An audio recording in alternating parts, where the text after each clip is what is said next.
Hello दोस्तों, R1 academy classes में आप सभी का स्वागत है। मैं राजेश कुमार और हम लोग आज डिस्कशन कर रहे हैं भारत में कृषि फसल। और इसमें हम लोग 100 प्लस क्वेश्चंस का डिस्कशन कर रहे हैं और मोस्ट इम्पोर्टेंट नॉलेज जीके है रिलेटेड टू कृषि फसल। तो आप लोग इसको देखिए और ज़्यादा से ज़्यादा इसको रिपीटेड टाइम रिवीजन कीजिए और पसंद आए तो इसको शेयर कीजिए। तो R1 एकेडमी क्लासेस में SSC, railway, defence, polytechnic and other competitive exam की तैयारियां होती है और आप लोग इस नंबर से ज्वाइन कर सकते हैं। और ये नंबर में फ्री डेली करंट अफेयर हम लोग प्रोवाइड कराते हैं। तो ज़्यादा विलंब न करते हुए हम लोग अपना सेशन स्टार्ट करते हैं। तो पहला हम लोग का क्वेश्चन है, भारत में एग्रो इकोलॉजिकल जोन्स की संख्या कितनी है? भारत में एग्रो इकोलॉजिकल जोन्स की संख्या 20 है। मतलब भारत में ऐसा 20 क्षेत्र है जहां पे इकोनॉमिक्स को बहुत ही ज़्यादा फोकस किया जाता है, एग्रीकल्चर को बहुत ही ज़्यादा फोकस किया जाता है। सॉरी, इकोनॉमिक्स नहीं, एग्रीकल्चर। ठीक है। दूसरा है जनवरी 2016 में भारत का प्रथम ऑर्गेनिक फार्मिंग कौन सा राज्य का हुआ था? कौन से राज्य में होता? तो ये सिक्किम में हुआ था ऑर्गेनिक फार्मिंग। ये बहुत ही इंपॉर्टेंट है, नॉर्थ ईस्ट स्टेट से रिलेटेड जुड़ा हुआ है, तो इसलिए बहुत ही ज़्यादा इंपॉर्टेंट ये जीके है। सॉरी। भारत की प्रमुख खाद्य फसल कौन सा है? तो भारत की प्रमुख खाद्य फसल है चावल और गेहूं। मतलब सबसे ज्यादा यहाँ पे चावल और गेहूं उपजाऊ होता है। ठीक है। टिकाऊ कृषि हेतु निम्नलिखित में से किस भारत के किस राज्य ने रासायनिक उर्वरक के उपयोग को निषिद्ध कर दिया है? मतलब सिक्किम जो है, टिकाऊ खेती के कारण, कृषि के कारण यहाँ पे सिर्फ ऑर्गेनिक फार्मिंग ही अलाउ है। वहाँ पे आप केमिकल का यूज करके आप खेती नहीं कर सकते हैं, इसका मतलब ये हो गया। और ये बहुत ही अच्छा है इन्वायरमेंट पॉइंट ऑफ व्यू से और हेल्थ पॉइंट ऑफ व्यू से भी बहुत अच्छा है। तो ये ऑर्गेनिक फार्मिंग के लिए बहुत ही फेमस है सिक्किम, तो इसको याद कर लेना है। ठीक है। काली क्रांति यानी ब्लैक क्रांति किसको बोला गया है? किस लिए हुआ था? कच्चा तेल उत्पादन के लिए हुआ था। जैसे कि पेट्रोलियम अगर हम जो जमीन से निकालते हैं मुंबई हाई से या फिर अदर जो ग्राउंड से निकालते हैं, वो तो कच्चा तेल निकलता है। और इसी तेल का उत्पादन के लिए क्रांति चलाया गया था, जिसको हम लोग बोलते हैं काली क्रांति, जो बहुत ही इंपॉर्टेंट है, ये पूछा जा सकता है। ठीक है। And the sixth one is 2015 से 2016 में भारत का कौन सा राज्य गेहूं का सबसे बड़ा उत्पादक रहा? तो ये है Uttar Pradesh. Very very important, very very important. Bharat में निम्नलिखित में से कौन सा राज्य देश के 70% से अधिक कॉफी अकेले पैदा करता है? यानी भारत में एक ऐसा राज्य है जो कर्नाटका, जहां पे सबसे ज्यादा कॉफी का उत्पादन होता है। ठीक है। इसको याद कर लीजिएगा, ये भी बहुत ही ज्यादा इंपॉर्टेंट है, आने वाला कोई भी एग्जाम के लिए बहुत ही ज्यादा इंपॉर्टेंट है। ये सेशन बहुत ज्यादा इंपॉर्टेंट चल रहा है। ठीक है। प्रधानमंत्री फसल बीमा योजना में क्या आता है? यह योजना चक्रवात और गैर मौसमी वर्षा से होने वाली कटाई उपरांत घाटे का को बीमाकृत करना। कहने का मतलब है इसमें इंश्योरेंस कराया जाता है खेत का, जिसमें मान लीजिए कि बहुत ज्यादा तूफान, आंधी तूफान आया, बारिश हुआ या फिर बारिश ना हो, जिसके कारण क्या हो कि फसल आपका नहीं हो पाता है और उसमें कटाई नहीं हो पाता है, जिसमें आप किसानों को क्या होता है, आत्महत्या करने की जरूरत पड़ जाती है। मतलब जरूरत तो नहीं पड़ती है, लेकिन लोग आत्महत्या करने लगते हैं बिकॉज ऑफ ज़्यादा से ज़्यादा कर्ज होने के कारण।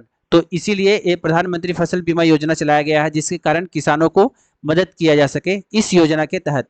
ठीक है। तो ये भी बहुत इंपॉर्टेंट है, आप इसको याद कर सकते हैं। ठीक है, वेरी वेरी इंपॉर्टेंट।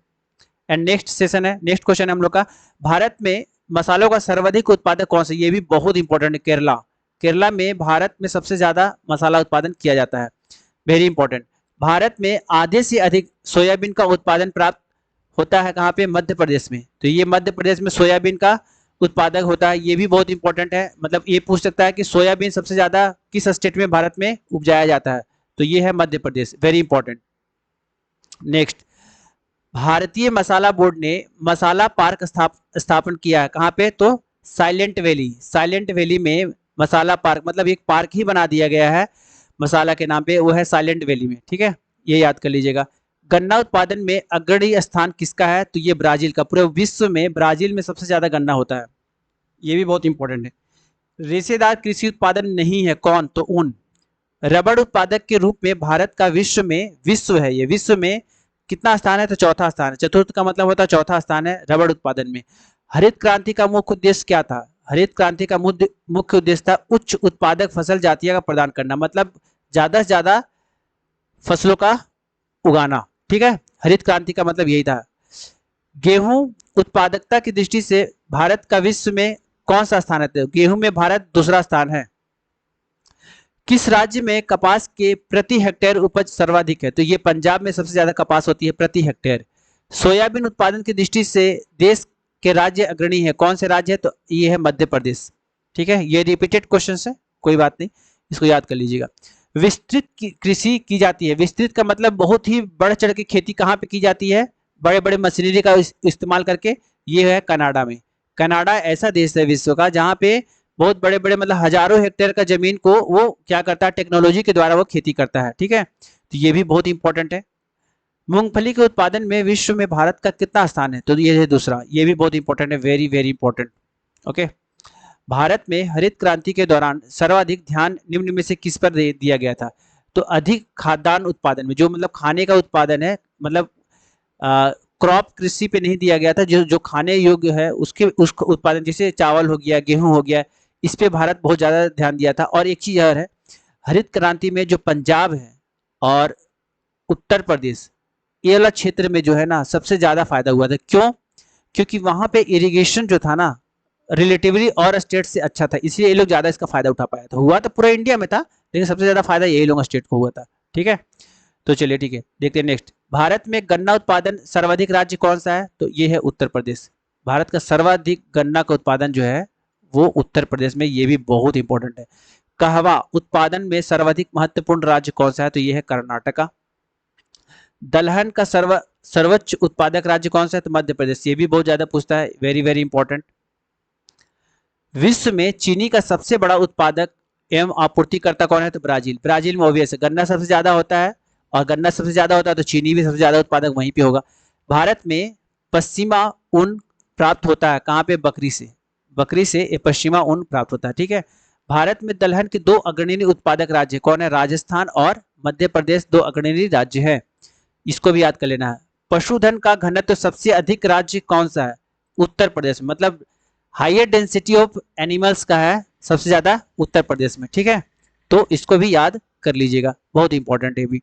भारतीय कृषि के साथ जुड़ा संगठन क्या कहलाता है? ICAR, very important. आईसीएआर जो है वो एग्रीकल्चर से रिलेटेड है।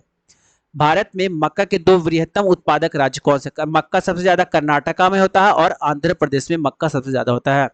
भारत में कच्ची ऊन का वृहत्तम उत्पादक कौन है? राजस्थान। कच्चा ऊन जो है राजस्थान में सबसे ज्यादा पाया जाता है।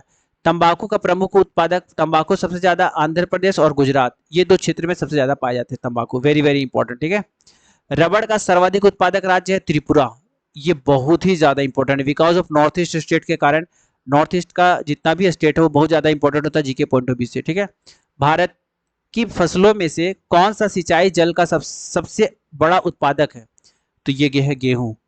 भारत की फसलों में कौन सा सिंचाई जल का सबसे बड़ा उपभोक्ता है? यह है गेहूं। ठीक, भारत में दालों का सबसे महत्वपूर्ण उत्पादक राज्य कौन सा है?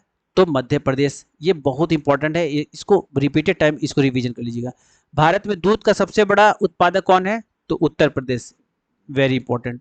ठीक है, मतलब उत्तर प्रदेश में दूध का भी प्रोडक्शन बहुत ज्यादा होता है पूरा अदर स्टेट्स के रिस्पेक्ट में।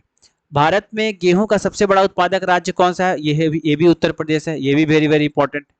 ये वनडे एग्जाम के लिए बहुत ही इंपॉर्टेंट है। भारत में सीमित कृषि भूमि की क्षतिपूर्ति किस प्रकार की जाती है? तो अधिकाधिक भूमि को सिंचाई के अंतर्गत लाकर। ठीक है, तो इसको ज्यादा से ज्यादा सिंचाई के अंतर्गत लाके इसको उसकी क्षतिपूर्ति है उसको दूर किया जाता है। भारत में चीनी का सबसे बड़ा उत्पादक राज्य कौन सा? तो ये भी उत्तर प्रदेश में, क्योंकि गन्ना सबसे ज्यादा उत्तर प्रदेश में ही होता है। ठीक है, देखिए दूसरा लाइन में ये भी लिखा हुआ है कि किस राज्य में, भारत के किस राज्य में सर्वाधिक मात्रा में गन्ना उत्पन्न होता है? तो यह है उत्तर प्रदेश। भारत का विश्व में प्रथम स्थान चाय में है, चाय के प्रोडक्शन में भारत का विश्व में प्रथम स्थान है, वेरी इंपॉर्टेंट। भारत में गन्ने का सर्वोच्च उत्पादक कौन है? तो तमिलनाडु है। भारत में सर्वोच्च गन्ने का उत्पादक कौन है? तो यह है तमिलनाडु, वेरी इंपॉर्टेंट, इसको याद कर लीजिएगा। चावल की खेती के लिए आदर्श जलवायु परिस्थितियां क्या होती है? 100 सेंटीमीटर से अधिक और 25 डिग्री सेल्सियस तक के अधिक तापमान होना चाहिए, तब ये तुम्हारा चावल की खेती का सबसे अच्छा इन्वायरमेंट माना जाता है। ठीक है, तो ये भी बहुत इंपॉर्टेंट है, इसको याद कर लीजिएगा। आजकल थोड़ा सा डीप में अगर जाने लगा तो ये सब पूछ सकता है। कर्नाटक में कहवा की खेती के लिए उपयोगी मानसून से पहले की बौछारों को क्या कहा जाता था? Cherry blossom. चेरी ब्लॉसम कहा जाता था, ये भी याद कर लीजिएगा, वेरी इंपॉर्टेंट है। भारत में कुल कृषि योग्य भूमि की अधिकांश भाग पर क्या बोई जाती है? तो अधिकांश भाग में भारत में सबसे ज्यादा चावल ही बोया जाता है, ये भी इंपॉर्टेंट है। जो कृषि फसल भारतीय आयात और निर्यात दोनों में है, वो क्या है? कपास। इसमें आयात भी किया जाता है, इसको निर्यात भी किया जाता है भारत में। भारत में प्रधान कहवा उत्पादक राज्य कहाँ पे है? ये है कर्नाटका। Repeated question. भारत में सर्वाधिक रबड़ उत्पादन करने वाला राज्य? तो केरला। ये भी बहुत इंपॉर्टेंट है, वेरी वेरी इंपॉर्टेंट। रेशम नहीं है, चंदेरी। ओके, एरी, टस्टर एंड मुगा का रेशम का एक प्रकार है। ये सब जो एरी है, टस्टर है एंड मुगा जो है, ये एक रेशम का प्रकार है, टाइप ऑफ रेशम। ठीक है। भारत में फसल की ऋतु नहीं होती है, कौन सा? बैसाख में कोई फसल नहीं होता, बैसाख वाला जो ये ऋतु होता है वो फसल वाला नहीं। स्थानांतरण कृषि का दूसरा नाम क्या है? झूम। झूम कृषि को बोलते हैं स्थानांतरण कृषि। भारत में सर्वोत्तम चाय दार्जिलिंग में उगाया जाता है। दार्जिलिंग में सबसे ज्यादा चाय का प्रोडक्शन होता है, ये भी बहुत इंपॉर्टेंट है, ये सब पूछ देता है वन डे एग्जाम में, खास करके एसएससी जीडी वगैरह एग्जाम में ये सब पूछा जा सकता है। ठीक है, तो इसको याद कर लीजिएगा, बहुत इंपॉर्टेंट है। ठीक है। भारत में सर्वाधिक कॉफी उत्पादक करने वाला राज्य? कर्नाटका। ये है, रिपीटेड टाइम हुआ है, इसको रिपीट कर लीजिएगा, कोई बात नहीं। सर्वोत्तम कृषि राज्य 2018 में सम्मानित है गुजरात। विश्व का सबसे बड़ा जूट का उत्पादक राज्य है भारत। भारत में सबसे ज्यादा जूट होता है।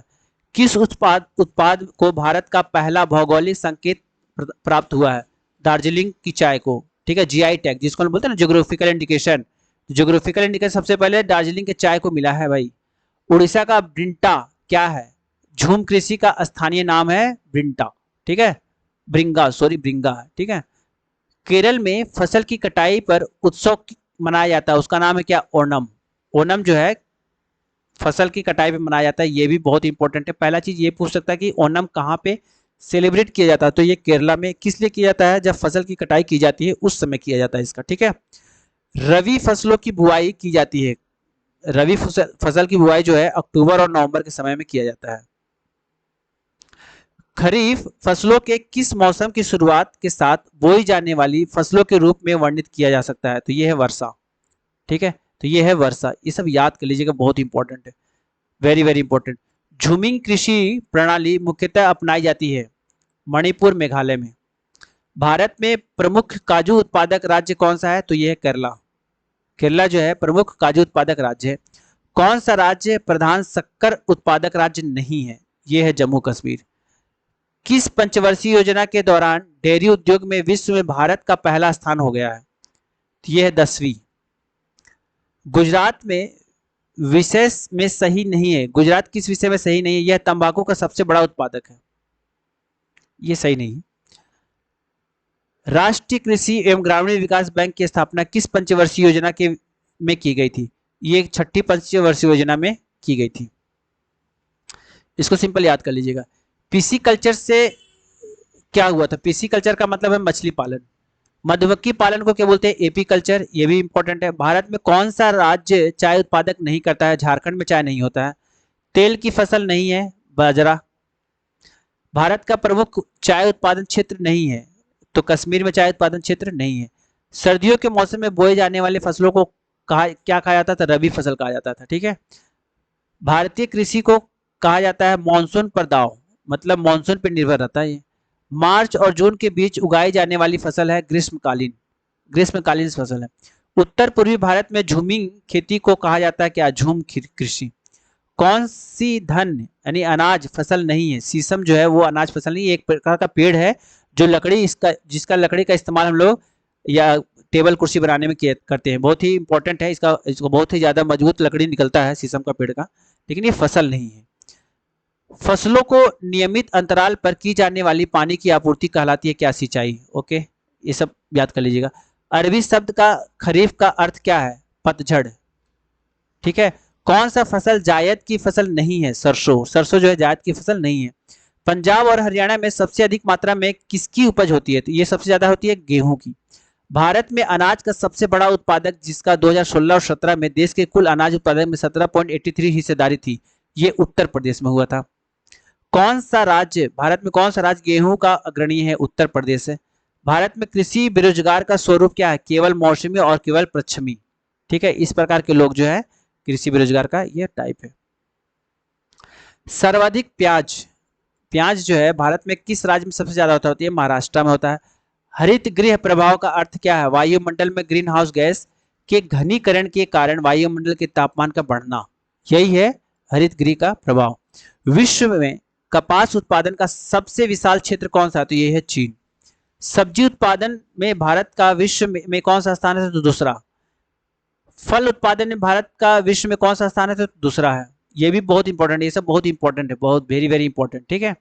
नारियल उत्पादन में भारत का विश्व में क्या स्थान है? तो ये तीसरा स्थान नारियल उत्पादन में। जूट उत्पादन में सबसे प्रमुख देश प्रदेश कौन सा है? मतलब झारखंड इंडिया में ये पश्चिम बंगाल। पश्चिम बंगाल में जूट सबसे ज्यादा होता है। भारत में वृहत्तम पैमाने में जूट की खेती किस नदी के क्षेत्र में की जाती है? तो हुगली नदी के किनारे किया जाता है सबसे ज्यादा जूट। भारत में सोयाबीन की खेती सर्वाधिक क्षेत्रफल वाला राज्य जो है वो मध्य प्रदेश है। भारत में सबसे बड़ा गन्ना उत्पादक राज्य है Uttar Pradesh. Very very important है, ये सब बहुत ही इंपॉर्टेंट है, रिपीटेड किया जा रहा है लेकिन बहुत ही इंपॉर्टेंट है। नीली क्रांति किससे संबंधित? तो नीली क्रांति मत्स्य उत्पादन से संबंधित है। भारत में स्वच्छ जलीय मछली का सबसे बड़ा उत्पादक राज्य कौन सा है? तो पश्चिम बंगाल है। दुग्ध उत्पादन में भारत का विश्व में कौन सा स्थान है? तो पहला स्थान है। भारत पूरे विश्व में सबसे ज्यादा दूध का प्रोडक्शन करता है। भारत में दूध उत्पादन में अग्रणी राज्य, अब यहाँ पे राज्य कौन सा है? तो उत्तर प्रदेश है। श्वेत क्रांति का संबंध दूध उत्पादन से है। ऑपरेशन फ्लड जो है वो भी दूध उत्पादन से ही है। भारत में श्वेत क्रांति का जनक किसको माना गया? डीवी कुरियन को। वेरी इंपॉर्टेंट, ये तीनों क्वेश्चन ही बहुत इंपॉर्टेंट है, वेरी वेरी इंपॉर्टेंट। गुलाबी क्रांति किससे संबंधित है? ये झींग उत्पादन, झींग जो होता है झींगा, झींगा का जो उत्पादन होता है वो गुलाबी क्रांति से संबंधित है। गोल क्रांति वेरी वेरी इंपॉर्टेंट, आलू का उत्पादन से। ये सब वेरी वेरी इंपॉर्टेंट है, मतलब आलू का जो प्रोडक्शन है वो गोल क्रांति से है ना। अंगूरों का पैदावार के लिए कौन सा शहर प्रसिद्ध है? नासिक में सबसे ज्यादा अंगूर होता है, नासिक। Very important. कौन सी नगदी फसल महाराष्ट्र में पैदा नहीं होती है? रबड़ जो है वो महाराष्ट्र में पैदा नहीं होती है। रेशा फसलें कौन सी है? तो ये कपास, सन, जूट, ये सब जो है रेशम की क्या है? फसलें हैं। और ये हम लोग का मोस्ट इंपॉर्टेंट कृषि फसल थे और इनसे रिलेटेड जीके थे। जो भी हम लोगों ने था सारा कवर किया है, जो एग्जाम में आने वाला है मोस्ट इंपॉर्टेंट जीके था रिलेटेड टू एग्रीकल्चर। आप लोग इसको याद कीजिए, रिपीटेड टाइम रिवीजन कीजिए और लाइक करें, शेयर करें एंड सब्सक्राइब करें। Thank you.